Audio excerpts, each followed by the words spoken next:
রমজানের হক আদায় করার জন্য মূল আমল দুইটা। ফরজ আমল সারা মাসের জন্য, সারা বছরের জন্য। রোজা সঠিকভাবে আদায়, তারাবির নামাজ সঠিকভাবে আদায়।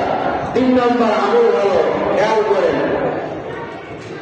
হাঁটতে চলতে ফিরতে শুধু কাকে রাখা? আল্লাহ।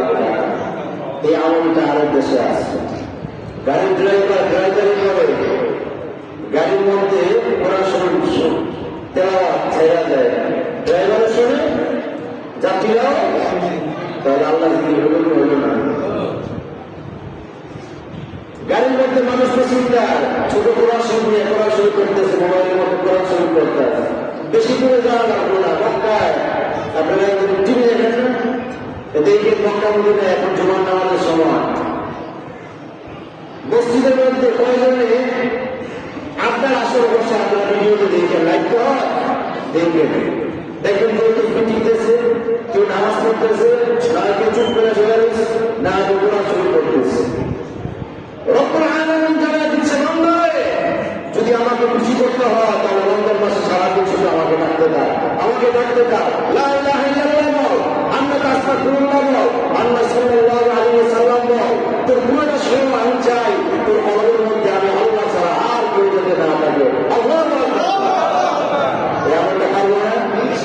আমার ঘরটাকে আমি মসজিদ বানাই, আমার ঘরটাকে আমি মসজিদ বানাই। মসজিদে যেমন আমি আল্লাহকে ডাকি, আমার ঘর আমি আল্লাহকে ডাকবো।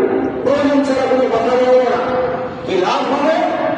আল্লাহ হাবিব বলেন, যখন তোমার জবানটা আল্লাহর নাম দিয়ে তুমি ভিজা রাখবা এই রমজান মাসে, তো দৌড়া কি তুমি আমার ডাকো, তুমি তোমার জবান দিয়ে আল্লাহকে ডাকবা, আল্লাহ তার কুদরতি জবান দিয়ে আসে আগুন থেকে তোমাকে ডাকবো। 4 নম্বর, 3 নম্বর এবং 4 নম্বর আমল হলো, আল্লাহর হাবিব বলেন, এই মাসে আল্লাহ দিয়েছেন জান্নাত আল্লাহর থেকে কেনার জন্য, জাহান্নাম থেকে আল্লাহর দরবারে নাম কাটানোর জন্য। 3 নম্বর এবং 4 নম্বর আমল হলো, এই দুইটা আমল তোমাদের অবশ্যই করতে হবে, কারণ রমজান মাস আল্লাহ দিয়েছেন জান্নাতের মালিক বানানোর জন্য, জাহান্নাম থেকে বান্দাদেরকে সরানোর জন্য। আল্লাহ হাবিব বলেন, রব্বুল আলামিন রমজান মাসে পুরোটা মাস জান্নাতকে এমনভাবে সুসজ্জিত করেন। আল-মুজাল আওসাতুল তাওয়ারি আল-মালিক 3668 নম্বর হাদিস, হযরত আব্দুল্লাহ ইবনে আব্বাস রাদিয়াল্লাহু আনহু বলেন, জান্নাতকে আল্লাহ রমজান মাসে এমনভাবে সাজান, 11টা মাস ফেরেশতারা রমজান মাসের জন্য জান্নাতের জন্য কাজ করতে থাকে, সৌন্দর্য বাড়াতে থাকেন, বাড়াতে থাকেন। রমজান মাস আসলে জান্নাতের মধ্যে এত কারুকার্য হয়, জান্নাত গর্ব করে বলে, আল্লাহ যে বান্দাদের জন্য আপনি আমাকে সুসজ্জিত করলেন, ওই বান্দাদেরকে এই মাসে আপনি আমাকে দান করবেন। আল্লাহ যাদের জন্য আপনি আমাকে সুসজ্জিত করে এই মাসটার জন্য রেডি করলেন, ওই লোকগুলোর আমার মধ্যে ঢুকে দেন। আল্লাহুম্মা জাআল লানা ফি হাযা শাহরি মিন ইবাদিক, আয় আল্লাহ আমাদের জন্য এই মাসে আপনার বান্দাদের থেকে সুবহান সাকিনান, যাদেরকে আপনি দেওয়ার কথা তাদেরকে এই মাসে আমাদের জন্য বরাদ্দ করে দেন। বলেন তো দেখি, জান্নাত পরিমাণ খুশি হয় যাদের জন্য, যারা সঠিকভাবে রোজা আদায় করে তাদেরকে জান্নাত ঢোকানোর জন্য স্বয়ং জান্নাত আল্লাহর কাছে দোয়া করতে থাকে। জান্নাত কার জন্য দোয়া করে বলেন তো দেখি? বলেন, যে মসজিদে আড্ডা দেখেন না, ইফতারের সময় বলে, ফাইনালে ফাইনালে অমুকে বেশি হয়ে গেছে, কয় কি করে না? রাস্তাঘাটে ঝগড়া করে, অমুক নেতা খারাপ, অমুক নেতা খারাপ, অমুকে ভালো, অমুকে খারাপ, তার জন্য জানাতে দোয়া করে নাকি? কার জন্য দোয়া করে? দুইটা আমল কি করবে? শাহাদাতু আল্লা ইলাহা ইল্লাল্লাহ ওয়া তাশহাদু রাব্বাকুম, জবান দিয়ে যে শুধু আল্লাহকে ডাকতে থাকে, আল্লাহ আল্লাহ আল্লাহ, লা ইলাহা ইল্লাল্লাহ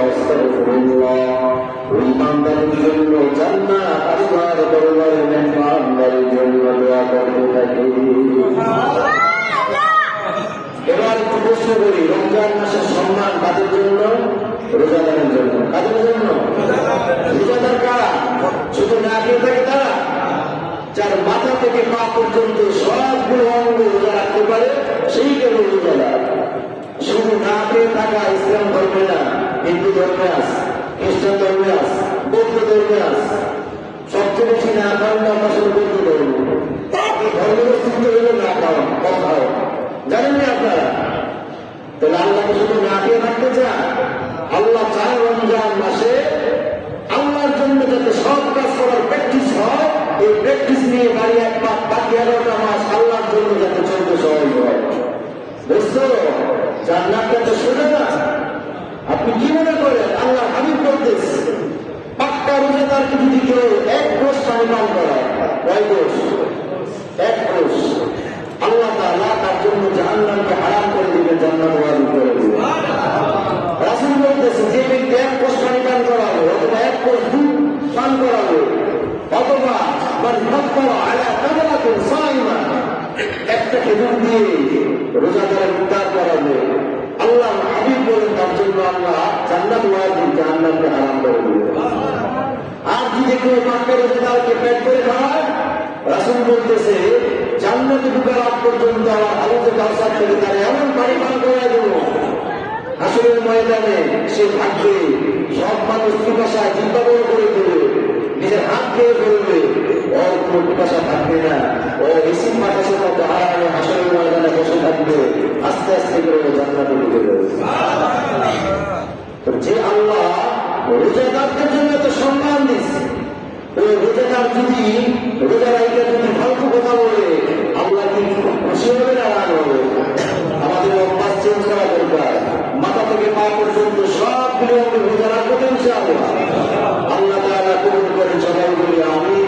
আজকে বয়ানে সার নির্যাস 4টা আমল বেশি করবো। 2টা আমল করলে আল্লাহ খুশি হবেন, আর 2টা আমল করতেই হবে। 1 নম্বর হলো রোজা রাখার সাথে সাথে দোকানে, হাটে, বাজারে, ঘরে, বাইরে কোরআন শরীফ পড়তে পারলে পড়ো, না পড়তে পারলে তাসবিহ দিয়ে, আঙ্গুলের পথ দিয়ে লা ইলাহা ইল্লাল্লাহ পড়বো, আস্তাগফিরুল্লাহ পড়বো, অন্তত 100 বার লা ইলাহা ইল্লাল্লাহ পড়বো। পারবে না? কয়বার? 100 বার।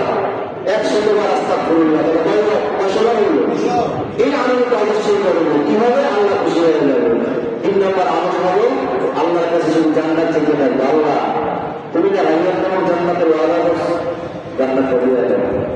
আল্লাহ জান্নাত থেকে নামটা দিয়ে দাও। তাহলে আমল কয়টা? 4টা। লা ইলাহা ইল্লাল্লাহ, আস্তাগফিরুল্লাহ। আর নামাজ পড়ে মুনাজাতের সময় আল্লাহ জাহান্নাম বাদ দাও, জান্নাত দাও। যখন আপনি 4টা কাজ করবেন আল্লাহ হাবিব বলেন আপনি সাকসেস। আপনার বাকি 11টা মাস আল্লাহ আপনাকে চালায় দেবেন। আল্লাহ পাক আমাদেরকে বুঝার আমল করার তৌফিক দান করেন, সবাই বলে আমিন।